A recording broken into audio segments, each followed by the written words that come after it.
गौसे पाक फजर की नमाज के फिक़ह का दर्स देते थे। ज़ोहर की नमाज के बाद उसूल हदीस पढ़ाया करते। असर की नमाज के बाद हुजूर गौसे आज़म रज़ी अल्लाह ताला अन्हु तफसीर पढ़ाते और इशा की नमाज के बाद हफ्ते में 3 जलसे मुनक़द करते। और जलसे इस तरह के नहीं जिस तरह के मैं करता हूँ रट्टी रटाई तकरीरें, बल्कि गौसे आज़म के कारी साहब को इजाज़त थी, वो जहाँ से मर्जी आयत पढ़ देते थे, गौसे पाक तफसीर शुरू कर देते। और 200, 400, 500 लोग नहीं होते थे, 70 हज़ार का मजमा होता है।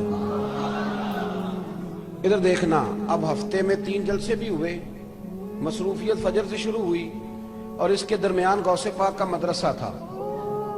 इशराक चाश से लेकर ज़ोहर तक आप दारुल उलूम में पढ़ाया भी करते थे। सलाहुद्दीन अय्यूबी हुजूर गौसे आज़म के मदरसे का तालिब इल्म है, ये सबक भी पढ़ाते थे गौसे आज़म। मैं एक जुमला कहा करता हूँ, मैं कहता हूँ हुजूर गौसे आज़म ने दीन का काम इस तरह किया जिस तरह मजदूर करते। देहातों में गरीब होते थे ना मजदूर, तो वो बेचारा 12 घंटे ड्यूटी करके भी आता था, तो फिर भी किसी ने मिट्टी गिराई होती थी ना, तो कहता था मेरे साथ ठेका कर ले, मैं तेरी मिट्टी भी उठा देता हूँ। और बड़ी शानदार बात लिखी है मुल्ला अली कारी ने आपके हालात में, मुझे तो मजा आ गया पढ़ के। क्या खूबसूरत फिक्र है मेरे गौसे पाक की। नाज़्म तालीमात होते हैं हमारे मदारस में जो असबाक बांटते हैं। जब सबक तकसीम हो रहे थे तो गौसे आज़म नाज़्म तालीमात से कहने लगे, उसने कहा हुजूर आपको भी कोई पीरियड देना है, कोई सबक देना है? तो हुजूर गौसे आज़म फरमाने लगे, नहीं सबक नहीं, पीरियड नहीं, तुम इस तरह करो, लायक लायक बच्चे सारे तुम रख लो और जो नालायक है वो सारे मुझे दे दो। वो नालायक जो है ना, क्या कहा मेरे मुस्तफ़ा करीम ने, शफाअती लिअहलिल कबाइर मिन उम्मती, फरमाया जो बड़े बड़े कबीरा गुनाहों वाले होंगे क़यामत में मेरी सिफारिश की बरकत से जन्नत में जाएंगे। तो नलायक बच्चे मुझे दे दो। गौसे आज़म बच्चों को पढ़ाते, ये सारे दिन की मसरूफियत है। समझ आ रही मेरी बात की? फिर सुनिए, फजर के बाद दर्स है, फिर इशाक चाश से लेकर जोर तक मदरसा है, फिर जोर के बाद दर्स है, फिर असर के बाद दर्स है, फिर 3 जलसे हफ्ते में और 70 हज़ार का मजमा। ये सारा आपको मसरूफियत समझ में आ गई दिन की। वो हदीस गौसे पाक को भी आती थी, वो हदीस गौस पाक को भी आती थी जो मेरी तरह के बंदे ने याद कर ली हुई है। हदीस गौस पाक को भी आती थी कि आलिम दीनी शाह पढ़ के सोए और सवेरे फजर पढ़ ले और आबिद सारी रात इबादत करता रहे तो दर्जा फिर भी आलिम का ज्यादा है। ये हदीस गौस पाक को भी आती थी, लेकिन सारे दिन की मसरूफियत गुजारते थे, जलसा भी करते थे, और जब इशा होती थी ना तो वुजू करके मुसल्ले पे बैठ जाते थे और फिर फजर तक गौसे आज़म नमाज ही पढ़ते रहते थे। फजर तक नमाज ही पढ़ते, फजर का अपने घर वालों से इजाजत लेते, अगर इजाजत देना, और ये सुन्नत है नबी पाक की। सिहा में हदीस मौजूद है, सैयदा आयशा सिद्दीका कहती हैं रात को जब हुजूर नवाफिल के लिए उठते तो कहते अबू बकर की बेटी अगर तू इजाजत दे तो मैं अल्लाह को राजी ना कर लूं, तू अगर इजाजत दे तो मैं अर्ज करती या रसूलल्लाह मैं कौन होती हूँ? तो हुजूर फरमाते हक भी तेरा है, टाइम भी तेरा है, तू इजाजत दे। हुजूर गौसे आज़म ने 40 साल तक इशा से लेकर फजर तक नमाज भी पढ़ी है। गौसे आज़म भी महफिल करते थे। शेख याहया बिन नजार रहमतुल्लाह अलैह सरफ के इमाम गुजरे। शेख याहया कहते हैं कि मैं एक दिन हुजूर गौसे पाक की महफिल में गया तो मैंने अजीब ही रंग देखा। तकरीर खत्म हुई तो 15 बंदे इधर से उठ के खड़े हो गए, हुजूर हम बेनमाजी थे, आज के बाद पक्की तौबा करते। 50 इधर से खड़े हो गए, हुजूर नाफरमान थे, रिश्ते तोड़ने वाले थे, आज के बाद तौबा।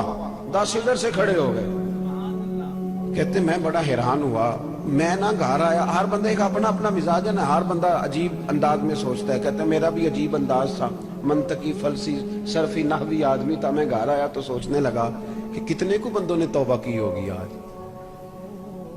देखो ना कितनी शानदार बात है। हमारी महफिलों में नोट गिने जाते हैं, वो ये गिन रहे हैं कि तौबा कितने करते हैं।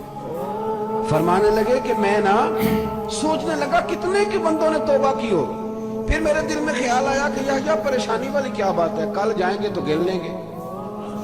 सो जा चुप करके। कहते हैं अगले दिन में गया तो मेरा गिनने का अंदाज ये था कि मैं एक धागा ले गया लंबा सा, चादर के नीचे ना मैंने धागा रख लिया कि एक बंदा उठ के तौबा करेगा तो एक गिरा लगाऊंगा, गांड एक, दूसरा उठ के तौबा करेगा तो दूसरी गिरा लगाऊंगा, गिरे लगाते रहूंगा, बाद में गिन लूंगा। कहते हैं ऐसा ही हुआ। हुजूर गौसे आज़म की दाईं जानिब मिंबर के सामने मैं बैठ गया। एक बंदे ने उठ के तकरीर के बाद तौबा की, मैंने एक गिरा लगाई, दूसरे ने तौबा की, दूसरी गिरा लगाई, तीसरे ने तौबा की। कहते हैं पहले तो एक एक उठता था, फिर दर्जनों उठने लगे। اب کتنے کو گرے لگے؟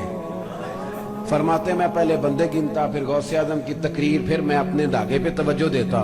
کہتے ہیں جب مجھے پریشان دیکھا تو غوث اعظم نے ساری بات چھوڑ کے توجہ میری جانب کی، اور شیخ نے نظر ڈالی تو مزہ ہی آ گیا۔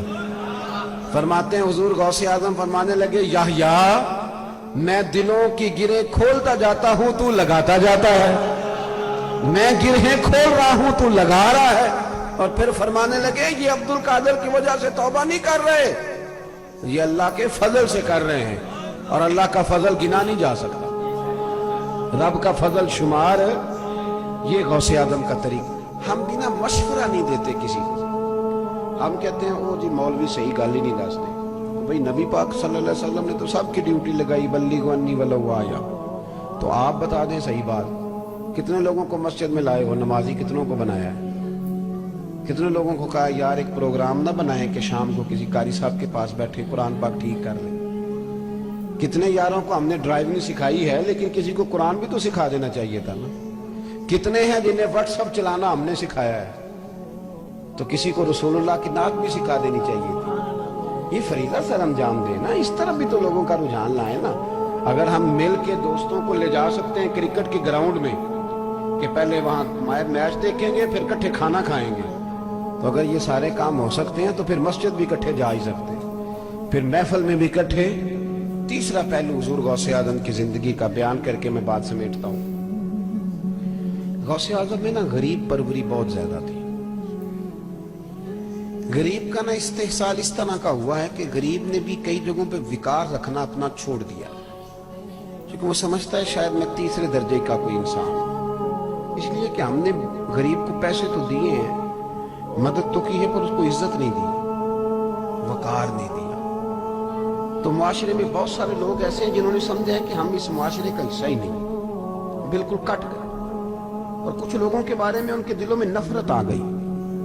لیکن نا جب صرف ڈیزائن کی خاطر کپڑے بدلے جائیں، ہمارے کپڑے اب پرانے نہیں ہوتے، اب ڈیزائن بدل جاتا ہے، پہلے کپڑے پرانے ہوتے تھے، اب ڈیزائن بدلتا ہے۔ جب ڈیزائن کی خاطر کپڑے بدلے جائیں اور پڑوسی کی بیوی روز 6-7 شاپر بازار لے کے جائے اور لے کے آئے، اور ساتھ والے گھر میں بالکل بوڑھی اماں لیٹی ہو اور اس کے پاس شوگر کی دوائی کے پیسے ہی نہ ہو، پھر نفرتیں پروان چڑھتی ہیں، جو تنگ آتے ہیں وہ جنگ کرتے ہیں، پھر حالات خراب ہوتے ہیں۔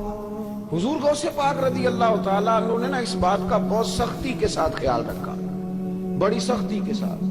میں سوچتا ہوں کہ جب یہ لوگ کوشش کرتے تھے نا اخلاص ہوتا تھا تو اللہ پھر انہیں موقع بھی عطا فرماتا تھا، پھر انہیں اللہ موقع بھی دیتا تھا۔